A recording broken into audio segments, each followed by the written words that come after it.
ក៏ក្រាកនៅខ្មែរនិងវៀតណាមកូនមហាសេដ្ឋីនៅប្រទេសវៀតណាមរៀបការជាមួយកូនកំលោះកម្ពុជាទទួលបានចំណងដៃរហូតដល់ទៅខ្ទង់លានដុល្លារប្រិយមិត្តជាទីមេត្រីកាលពីថ្ងៃទី29ខែមករាឆ្នាំ2026នេះកូនកំលោះកម្ពុជាឈ្មោះអានឡុងហួរបានរៀបអាពាហ៍ពិពាហ៍ជាមួយកូនក្រមុំជាកូនសេដ្ឋីនៅវៀតណាមឈ្មោះវៀងធីយៀនឡើងធ្វើឲ្យផ្អើលស្រុកខ្មែរពិសេសខេងចំណងដៃដែលទទួលបានពីឪពុកម្ដាយកូនកំលោះច្រើនណាស់រៀបការ2ដងចងដៃក៏2ដងដែរថ្ងៃទី24ខែ1ឆ្នាំ2026និងថ្ងៃទី29ខែ1ឆ្នាំ2026សរុបលេងមិនក្រោម3លានដុល្លារម៉ាក់កូនក្រមុំចងដៃតម្លៃជិត2លានដុល្លារឡានមួយគ្រឿងជិត100000ដុល្លារលុយសុទ្ធ100000ដុល្លារម៉ាក់កូនប្រុសចងដៃ4500000ដុល្លារនេះគ្រាន់តែជាចំណងដៃការលើកទី1តែប៉ុណ្ណោះចំណែកសារព័ត៌មានវៀតណាមចុះផ្សាយថាចំណងដៃដែលទទួលបានពីឪពុកម្ដាយកូនកំលោះចំនួន4500000ដុល្លារ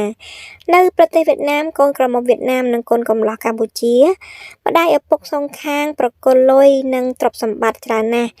គិតត្រួសខាងកូនក្រមុំជិត2លានដុល្លារនិងខាងប្រុសជិត1លានដុល្លារតាមពិតទៅពិធីមង្គលការកូនកំលោះកម្ពុជាកូនក្រមុំវៀតណាមបានធ្វើនៅប្រទេសវៀតណាមម្ដងហើយនិងទើបតែធ្វើម្ដងទៀតនៅកម្ពុជានៅថ្ងៃទី29ខែមករាឆ្នាំ2026នេះពិធីមង្គលការទាំងពីរលើកគឺល្បីទាំងពីរលើកទាំងប្រទេសកម្ពុជានិងប្រទេសវៀតណាមមង្គលការមួយនេះកំពុងផ្ទុះការចាប់អារម្មណ៍ខ្លាំងពីសំណាក់អ្នកលេងបណ្ដាញសង្គមវៀតណាមដោយសារកូនកំលោះជាជនជាតិខ្មែរកូនក្រមុំជាជនជាតិវៀតណាមដែលមើលទៅពិតជាស្រស់ស្អាតមិនតែប៉ុណ្ណោះពួកគាត់ទាំងពីរថែមទាំងទទួលបានកាដូជាចំណងដៃច្រើនពីឪពុកម្ដាយសងខាងថែមទៀតផង